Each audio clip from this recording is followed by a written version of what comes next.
Bom dia, crianças e crianças do nono ano. Hoje nós vamos dar início aqui à nossa aula. Já falamos muito de Europa, né, nos capítulos anteriores. Hoje iniciaremos com o nosso livro do nono ano, o capítulo 5, né, falando sobre a Ásia. Né? A Ásia é um continente gigantesco, né, ao qual ele acaba sendo recortado no sentido norte e sul por dois paralelos, né? Ao sul pela linha do Equador e ao norte pelo círculo polar ártico. Né? Apresenta-se com uma grande quantidade de países, né? Alguns de grande importância no que diz respeito às questões econômicas e políticas mundiais, né, como por exemplo a Rússia, a China, a Índia, são países de grande importância no que diz respeito à questão petrolífera. Né? A gente tem a região do Oriente Médio, né, uma área de grande produtividade de petróleo, com destaque para a Arábia Saudita, sendo o maior produtor de petróleo do mundo, localizado no continente asiático, né? Região banhada pelo mar,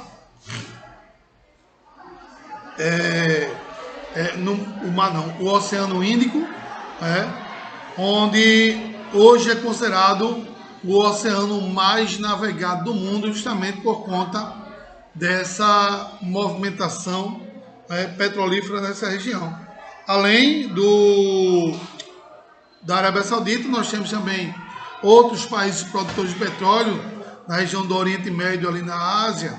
Você tem o Iraque, o Irã, né? São áreas de grande produtividade petrolífera da região. Né? Mas vamos iniciar o continente asiático falando de sua diversidade climatobotânica, né? Onde a gente deve considerar que a vegetação ela é considerada o espelho do clima. Por quê, professor?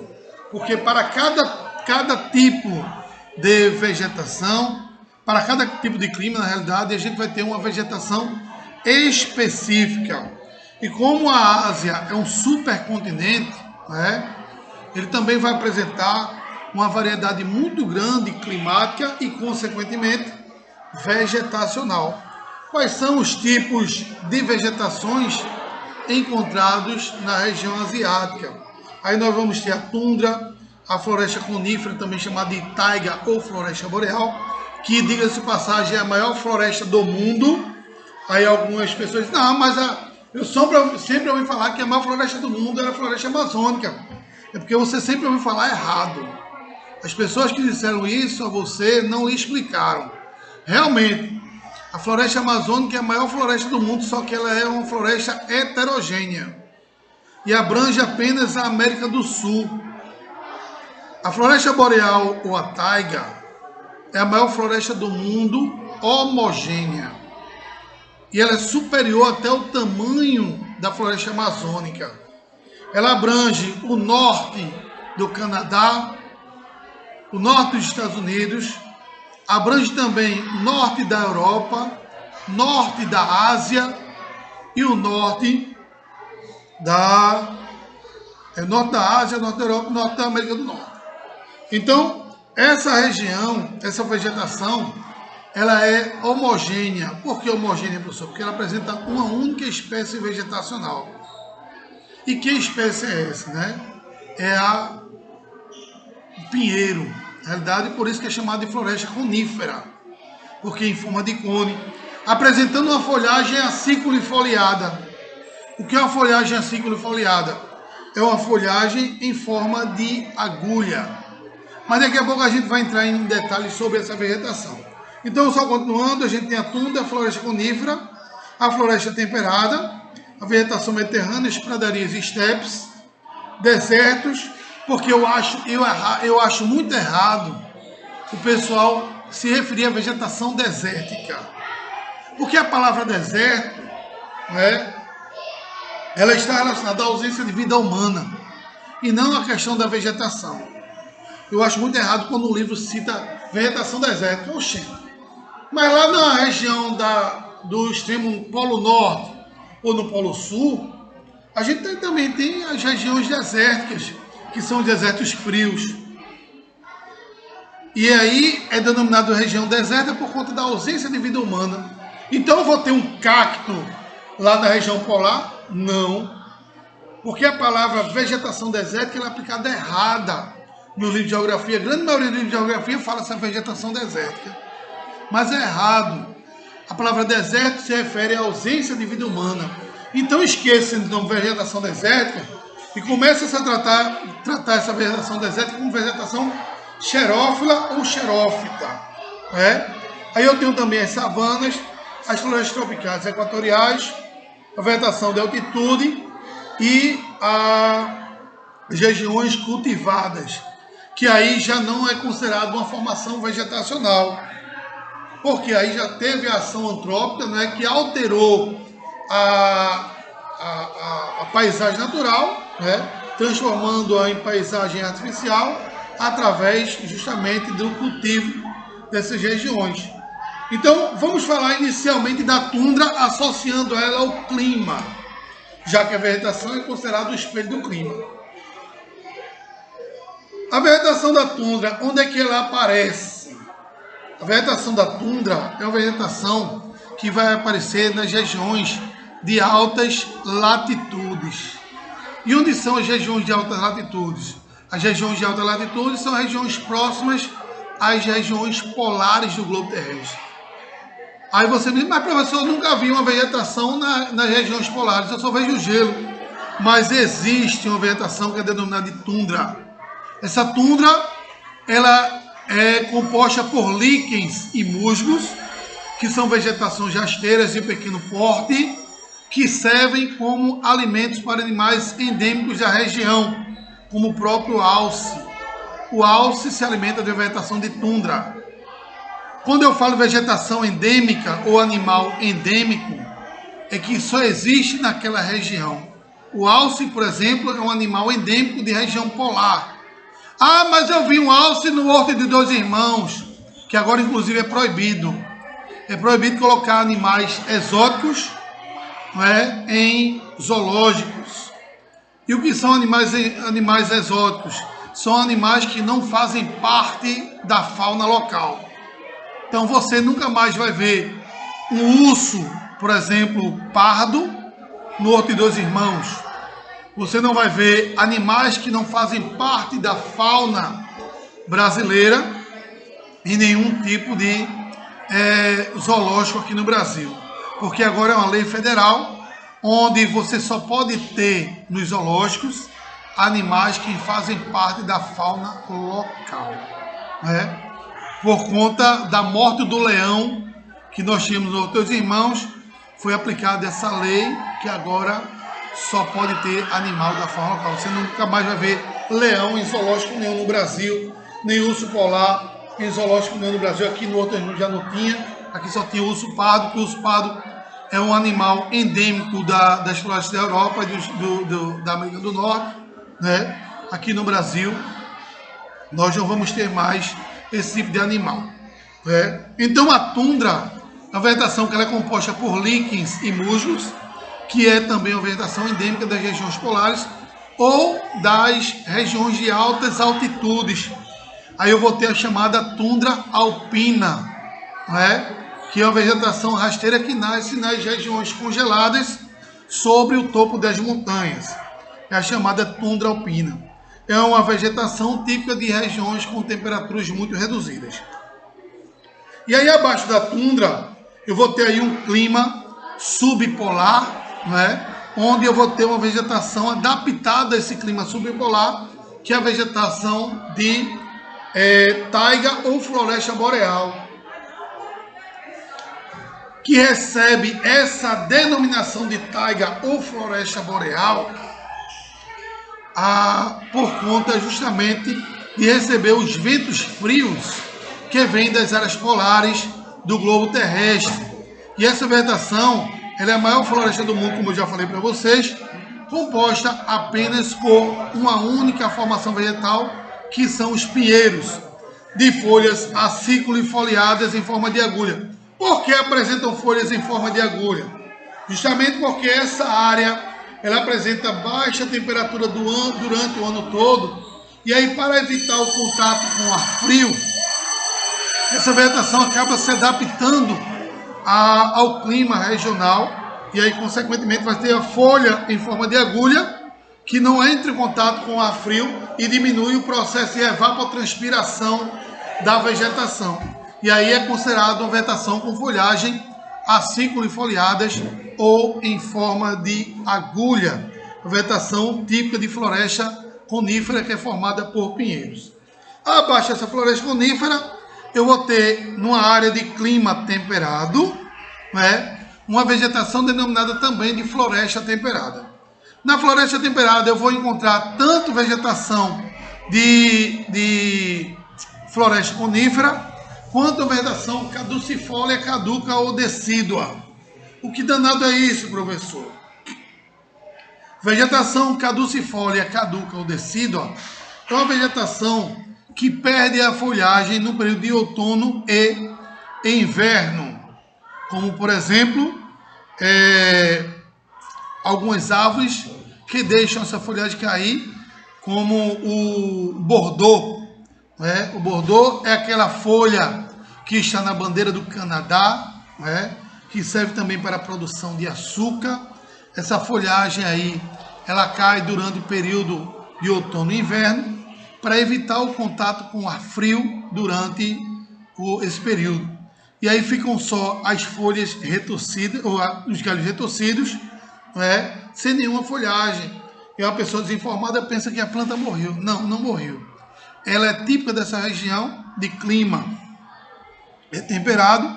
Quando vem um período de primavera, a folhagem volta a recobrir de novo essa vegetação, até que no verão ela fica toda verdinha, coberta de folhagem. Né? Então, a vegetação ela acaba sendo adaptada ao processo vegetacional. E na Ásia, não é? Essa vegetação temperada, ela vai aparecer ali nas regiões isoladas, nas porções centrais, não é? Da região asiática. Já a vegetação mediterrânea está mais ao noroeste, né? Na realidade ao sudoeste da região asiática, com influência aí do mar Mediterrâneo, quando tem aí verões chuvosos e inverno seco, uma temperatura um tanto quanto agradável, muito parecida com a temperatura brasileira.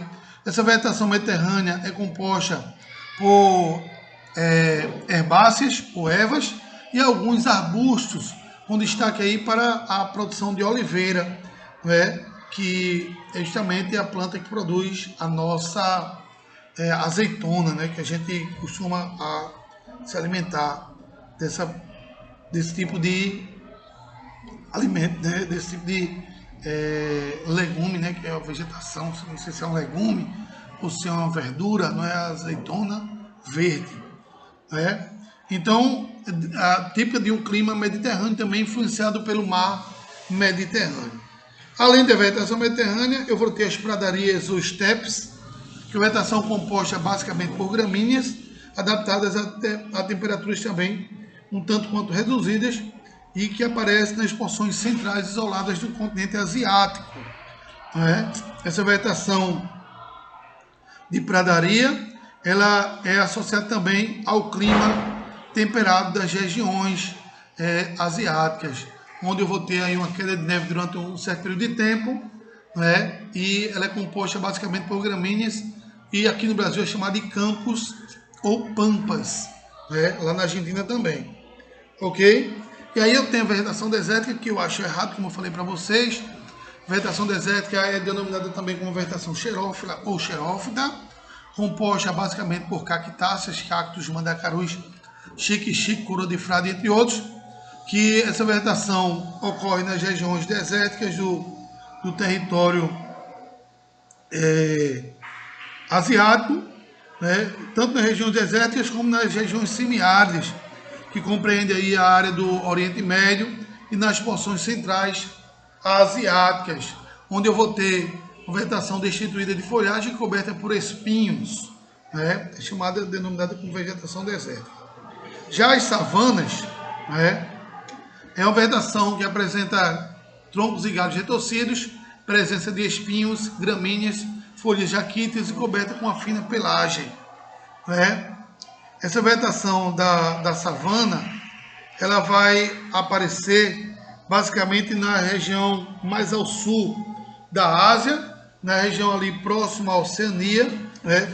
E algumas áreas isoladas na Índia, né? Essa vegetação, ela tem uma grande importância justamente para a produção de carvão vegetal aqui no Brasil, onde aqui eu tenho o cerrado. E o cerrado foi praticamente dizimado justamente para a fabricação desse carvão mineral, né, retirando toda essa formação vegetal do cerrado brasileiro. E aí eu vou ter também as florestas equatoriais ou tropicais ou equatoriais, próximas aí às áreas da linha do Equador, né? Essa floresta abrange também a parte noroeste na parte sudeste, né, da região asiática, né, com uma vegetação densa, latifoliada, heterogênea e perene. Densa porque é fechada, latifoliada com folhas largas e arredondadas, heterogênea e perene, porque é heterogênea porque várias espécies, e perene porque ela é verde o ano todo. Onde nessa área eu vou ter também um clima equatorial, com chuvas durante o período de inverno, que dura 3 meses, e um verão intenso durante 9 meses do ano. Essa região asiática, onde pega ali o mar das Filipinas, né, o mar da China, o mar do Calera Este, o mar da China meridional. Essa região eu vou ter aí uma área de clima equatorial com esse tipo de vegetação, né? E aí eu vou ter as vegetações de altitudes, compreendendo aí uma área onde eu vou ter as altitudes mais elevadas, onde eu vou ter a chamada tundra alpina que eu falei para vocês. Então a Ásia, em virtude da sua distribuição latitudinal, alonga-se desde as baixas latitudes equatoriais até as altas latitudes polares. Apresenta a mais rica diversidade de climas e formações vegetais do planeta. Ao norte estão as vastas regiões polares da Sibéria, o norte da Mongólia, as grandes altitudes do Himalaia e o Tibete, onde as temperaturas são muito baixas em virtude à penetração das massas polares e a altitude, respectivamente. Essa área também é chamada de teto do mundo, justamente por conta das altas altitudes existentes nessa região. O clima é frio e seco, deixando o solo recoberto pela neve durante a maior parte do ano, né? E aí, consequentemente, eu vou ter aí uma formação de tundra, né, nessa região. Esse ambiente formou-se a vegetação de tundra comum na região polar e a taiga das plantas siberianas. A tundra, nesse caso aí, é chamada de tundra alpina porque está localizada nas áreas de altas altitudes. Nas grandes planícies centrais predomina o clima tropical seco temperado e o tropical temperado continental. Os invernos frios e secos, nessas áreas encontramos as estepes, formada e composta por gramíneas. Os grandes desertos e semidesertos do continente estão espalhados pela região do Oriente Médio, do Paquistão, da Ásia Central, no norte da China e da Mongólia.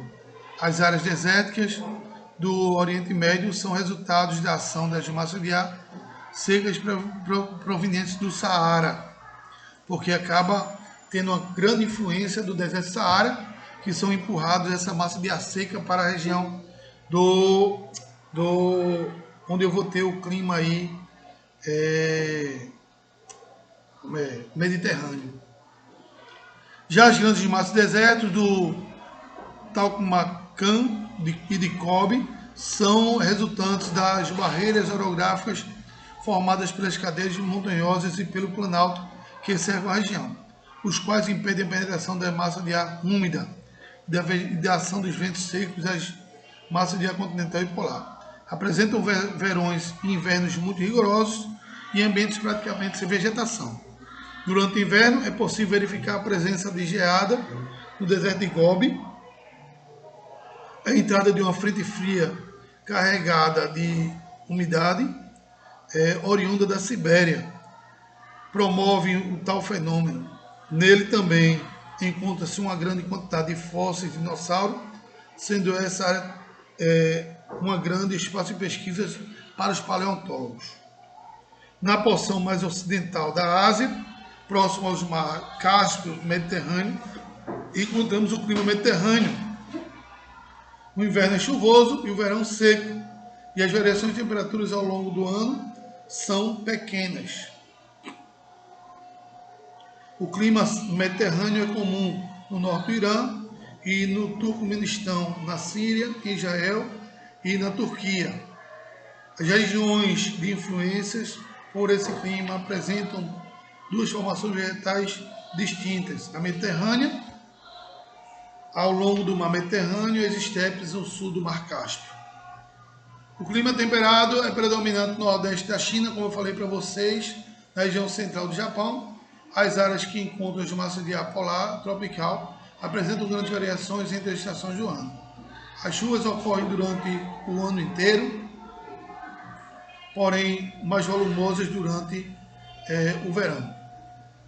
Neste domínio climático, a formação vegetal típica floresta temperada, cujas folhas caem na estação menos chuvosa, onde eu falei para vocês aquela vegetação caducifólia, caduca decídua, né? Durante o outono e o inverno, nós temos uma vegetação sem nenhuma folhagem e elas recuperam essa folhagem durante a primavera e o verão, né? Onde a temperatura é mais elevada.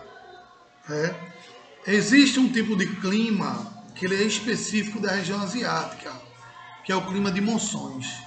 Toda vez que você for falar desse clima de monções, você sabe que na Ásia, que estão falando da Ásia, porque esse clima de monções só aparece na região asiática, não aparece em outro lugar do mundo nenhum, porque é influenciado pelo encontro do Oceano Índico com o Oceano Pacífico. Aí eu vou ter esse chamado clima de monções, ok? Na porção mais setentrional do continente encontramos a grande área de clima quente e úmido que abrange o sul e o sudeste da Ásia, espalhando-se pela China, pelo Butão, Bangladesh e pelo leste da China. Essa região está subdividida entre os climas tropical, subtropical e equatorial, tipo da Indonésia. No conjunto recebe a denominação das ações de monções que eu falei para vocês, pois está sujeito à ação das massas de ar de monções que determinam a alternância entre a estação chuvosa do verão e a estação seca do inverno. Durante o verão, os temporais de inundação são comuns nessa parte da Ásia, cuja formação vegetal característica como floresta tropical. A cidade de Mavishera, na Índia, é uma das mais chuvosas do mundo, por estar sob o clima de monções. Então essa região praticamente chove o ano inteiro, influenciado pelos climas de monções, as chamadas monções marítimas. Falar agora um pouquinho sobre o relevo e a civilização asiática. O relevo da Ásia é bem diversificado. Por quê? Porque a Ásia, por ser um continente muito gigantesco, vai apresentar em algumas partes uma idade geológica muito antiga, em outras partes uma idade geológica muito recente. Logicamente composta por dobramentos antigos e dobramentos modernos. As áreas de dobramentos modernos são localizadas mais ao centro e no extremo leste da Ásia, né? Ao centro, quando eu digo ao centro, eu me refiro ali à região do deserto de Gobi, o Planalto da Mongólia, o Himalaia, né? Os Montes Zagrebes, né? O Planalto do Deccan, né? Essas áreas compreendem aí umas áreas de uma grande elevação de altitudes compostas basicamente por dobramentos modernos. Toda vez que eu me referir a dobramentos modernos, eu vou estar me referindo a áreas com altitudes bem elevadas, justamente porque estão em constante transformação, porque é moderno e está se transformando. Uma pessoa, um jovem, quando ele é muito novo, ele está em transformação. Dobramento moderno também, dobramento moderno ele está em transformação. Quando ele chega a uma certa idade, quando ele é idoso, aí ele para de se transformar, ele passa a se modelar. Uma mulher, ela começa a colocar o quê? Maquilagem no rosto, né? Para ir tirando a imperfeição que o tempo deixou. Então a modelagem, é isso que acontece nas áreas de dobramentos antigos, onde não tem mais a atuação de forças endógenas, são aquelas que vêm de dentro para fora da crosta terrestre, fazendo com que estejam apenas a atuação das forças exógenas, que modelam o relevo rebaixando sua altitude. Então áreas de planícies, por exemplo, são áreas onde eu tenho os dobramentos antigos, né? Áreas onde eu tenho planaltos também, dobramentos antigos, porém áreas de cadeias de montanhas são áreas de dobramentos modernos. E áreas de vulcanismo também, dobramentos modernos, são áreas onde o terreno está se transformando. E aí eu tenho constantes terremotos, como é o caso das áreas da Ásia, como por exemplo o Japão. O Japão é composto por dobramentos modernos porque é uma ilha vulcânica que está em constante atividade. Essa área é uma área de encontro de placas tectônicas, como a placa do Pacífico e a placa do Irã e a placa do Eurasiática, que pega também essa região e, consequentemente, faz com que o Japão tenha cerca de 1000 terremotos por ano. 1000 terremotos, quando eu falo assim, tremores de terra, né? Porque, na realidade, os tremores de terra não são considerados terremotos, porque são de baixo grau, que são registrados apenas no sismógrafo através da escala Richter, né? No qual essa área do Japão ela tem uma atividade geológica muito intensa, por ser constituída basicamente por dobramentos modernos. A Ásia é comum a presença de modelados de relevo completamente diferentes, próximos uns dos outros, montando um excelente quebra-cabeça constituídos pelas áreas de altas cadeias de montanhas do planeta, ao lado das profundas depressões, além das extensas planícies. O continente asiático é rico em áreas montanhosas, das quais se destacam os Montes Urais, que se separam da Ásia e separam a Ásia da Europa. Também podemos citar os Montes Agros, ao oeste do Irã, a cadeia do Caucásio, entre a Rússia, a Geórgia e o Azerbaijão, o Hindu Kush, localizado entre a Índia e o Paquistão, e a cadeia do Himalaia, maior conjunto montanhoso do planeta, que se estende por terras do sul da China, da Índia e Bangladesh, do Nepal e de Mianmar. Essa região que encontramos o ponto mais alto da Terra, o Ponto Everest, com mais de 8.000 metros de altitude. No topo dessa cadeia ou nos profundos vales entre elas, desenvolve-se isoladamente diferentes grupos humanos cujas características étnicas e culturais singulares, pois esse tipo de relevo dificulta o intercâmbio entre os povos, como por exemplo os povos mongóis, que são povos de cor amarela, muito diferentes da população mundial. Extensos planaltos estão interligados às grandes cadeias de montanhas, como o Planalto do Pamir, com mais de 4.000 metros de altitude, e o Planalto do Tibete, com altitudes superiores a 3.000 metros. Na proximidade dessas áreas elevadas, encontramos as depressões absolutas do Mar de Cáspio, o Mar de Aral, a maior depressão continental do mundo, que é o Mar Morto, situado entre a Jordânia e Israel, cuja profundidade é 396 metros abaixo do nível do mar. Então, uma profundidade muito grande, é a mais profunda depressão do mundo, é a depressão do Mar Morto. Então, gente, eu vou parando por aqui. Na próxima semana, a gente dá continuidade, né, a este assunto. Na próxima semana não, que é feriado, né? Vai ser feriado na quinta-feira. Não, mas a minha aula com vocês é na sexta. Aí a gente vai dar continuidade sim nessa aula, viu? E que vocês tenham uma excelente semana. Que Deus abençoe a todos. E que se Deus quiser, muito em breve, nós voltaremos às nossas aulas normalizadas, sem precisar estar gravando. Um abraço a todos e até a próxima.